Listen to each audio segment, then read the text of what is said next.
The next number in this segment is the number 15. This segment is called section 10,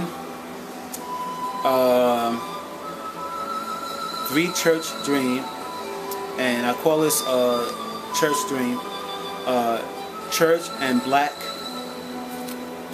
dream, or S101CHRBLKD.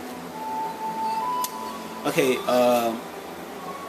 in this dream I dreamt that I was, I believe, in the Times Square church, and I was sitting in a balcony in the back, inside this church. The church had like a somber atmosphere. There was a small amount of people inside this church, and it's almost as if the people in this church became quiet so they could hear a word from the Lord. And then I noticed that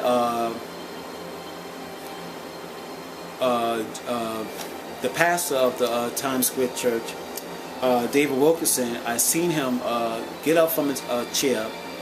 Mind you, like I said, if I haven't said it, the senior staff of the Times Square church were seated upon the stage, in this church. And anyhow, David Wilkerson left his seat and he walked towards the podium. While I was watching him walk towards his podium, I said to myself, I am so happy to be back in this church, because I was also an attendee of the Times Square church somewhere in the early 90s when I left the Brooklyn Tabernacle. And while I was watching David Wilkerson come to the podium, I sensed a great deal of fear and a lot of commotion going on outside the church. And for some reason, I didn't stay or stick around to hear what David Wilkerson was about to say. But I got up and I left the church. And now the next thing I noticed that I was riding a small bike, and I was riding my bike down Fulton Street here in Brooklyn. I might have been around Nostrand Avenue or Lafayette Avenue, between Nostrand and Lafayette, and I was riding my bike. And it was nighttime, and I noticed that a black kid was riding more or less the same kind of small bike I was riding, but he was right behind me, and he was like speeding up, and he almost hit my bike. So I more or less stopped and let him bypass me, and he continued to ride forward.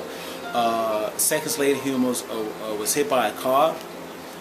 Anyhow, but and the young bike rider was not hit by the automobile, but he stopped for a while. Then he continued to ride his bike forward. So I also continued to ride my bike forward. Then the last things I took notice of this dream was now I was inside a subway. I might have been in a Kingston Troop subway station or Nostrand Avenue subway station, and I stood with a small amount of people, black people, and we all were standing next to an empty token booth, and we were all watching a West Indian heavy-set man arguing with a small, tiny black American man, very small and slim. And they were more or less, the West Indian man was arguing with the black American man. And the next thing I noticed was that I believe the West Indian man thrown the skinny guy into the train tracks. And somehow I found myself standing on the edge of the train tracks, where I was able to see the skinny man lying on the train tracks, not on the dirt rail, but his more or less his head, this top part of his head, was lying on the train rail, and the West Indian man had one of his foot on the man's neck. The skinny guy was knocked out, and then I heard a train coming into the subway that we were all in, and then the train sped into the subway station, and it sped out without even stopping at the Nostrand Avenue train station. And when the train left, I noticed that the skinny man's cap part of his head was sheared off, And then all of a sudden I heard the people that I was with, that stood with me by the token booth, they all screamed and they ran up the Notion Avenue subway stairs that would lead them outside. Then the next thing I noticed that the West Indian man jumped out the train tracks, and then he too attempted to run out the Notion Avenue train station. So as he was running up the steps, I noticed another black man standing on midway of the steps, and this black man grabbed the West Indian man and bit his forearm and took out several chunks out of the West Indian man's forearm. After I seen that, I more or less went back to the token booth, and I was terrified, and so I stayed there like maybe a couple minutes inside the stream until I felt safe to leave, and which I did feel safe to leave. Then I proceeded to walk up the staircases. Then I seen people running down the streets. I couldn't see, all of their, body parts. I seen their shoulder because I was like more or less at the bottom of the staircase in this Notion Avenue train station, and people was just running. And I noticed on the top step of this train station, I seen a black girl. She too appeared to me to be West Indian, and she was trembling. And I picked up that she didn't know where to turn. She kind of gave off that she wanted to go into the subway, but was afraid to go in the subway. She was afraid to stand where she was at because of what she was seeing. So more or less she was trying to decide, should she go in the subway or she should stand where she at. Maybe somebody would come to help her. Maybe that's what she was thinking. But nevertheless, I sense chaos in the street. I sense bone-chilling fear. People just froze and went to a very primitive animal level. It's crazy. Anyhow, the next number in this segment is the number 16. The segment is called Section 10, 1 Camp Dream, or S10 1CMPD. In the month of March 16, 2011, I recorded this dream inside my dream book. Today I dreamt I was stationed somewhere at a camp. It was gray out. I was observing white men standing in a kind of military line, but these men also looked to be civilians. These individuals were standing on a lawn of green grass, and these men all held their faces forward. I was watching them from a window inside a small black room. Then suddenly one of the men within this civilian group was blown up, and his shoulder and head was projected up into the air, and then his upper body parts eventually landed on the top roof of this small black building I was in. Before I left this dream, I heard myself say out loud, "Oh my God." Then I became speechless and afraid, and I woke up from this dream. The next number in this segment is the number 17. This segment is called Section 10, 2 Camp Dream, or S10 2C MPD. In the month of March 20th, 2011, I recorded this dream inside my dream book. Today I had a light and disturbing dream. I dreamt I was in some type of small camp or on a small island. It was nighttime, and it was semi crowded with other people. I noticed I was sitting in a bench chair or some type of kind of beach chair, and to my left sat an older looking white woman. This woman tilted her chair in my chair, or towards my chair, so she can't see what was in my lap. I was just holding my hands close in my lap. Next, I noticed the woman and I were seated at the edge of a small lake. It was still night out. The lake looked black and shallow.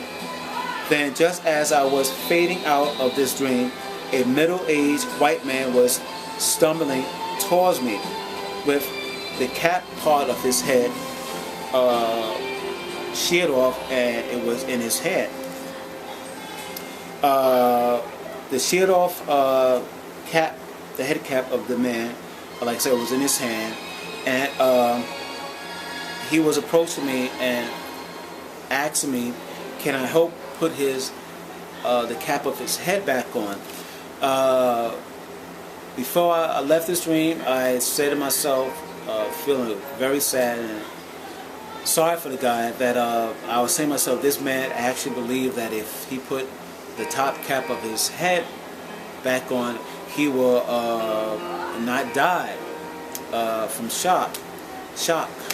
And I left this dream feeling sorry for the individual.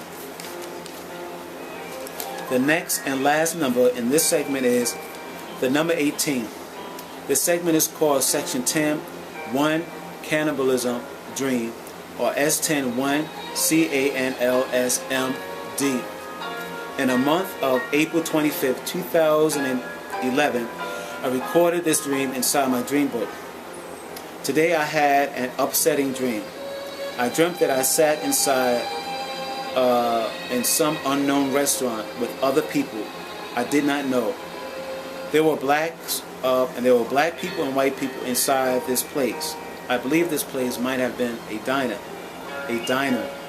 I sat at a table and I was drinking something out of a cup. I sat with black strangers. Everyone inside this place was wearing spring or summer wear. The atmosphere inside this place was taken over by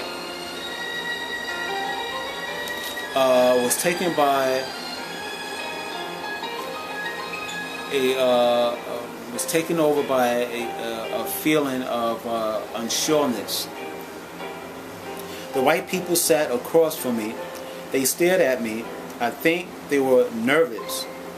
Then I found myself observing a small group of white people inside a room. The walls of this room was dark, and these people quietly sat on both sides of an elongated table, and at the edge, at the front part of the table, stood a tall, thin white man. And this white man was saying something to people at the table, but I couldn't hear what he was saying. And on the right side of the table, I noticed, after I took my eyes off the tall, thin white man saying something to the people at the table, I took my eyes off the guy and I focused my eye on a man sitting at the table. Bizarrely, I noticed that the man's head was split towards his nose, and this individual literally had a long plastic fish between his split head. His left eye was looking at the people on the other side of the table, and his right eye was just looking around. Then I found myself out of this room, and I was inside the kitchen area. And I noticed another white man. This white man was short and heavyset, and this white man was staring up at something. So I looked to see what he was staring up at, and I seen ribs, I seen slabs of meat, and I realized the ribs and slab of meat were human meat. And I heard the short, fat man mentioning that the meat looked just about done. Then I left the kitchen area. Then I gone back into the room where the tall white man stood and other people stood inside his room. And then before I left this dream, I seen a fat man with a light brown raincoat stand up. I noticed that the white guy at the part of the table told the fat guy to get up. And I noticed that the obese individual had boxes of games like Scrabble and other stuff like that. And he was mumbling something, but anyhow, the tall white guy ordered the fat guy to go into the kitchen and I picked up the fact I was ordered to go into the kitchen, so his body fat could be used as lard or grease to cook the human meats. And I woke up from this insane dream. And I just want to say that the next letter in Parrish future prophecy is the letter D.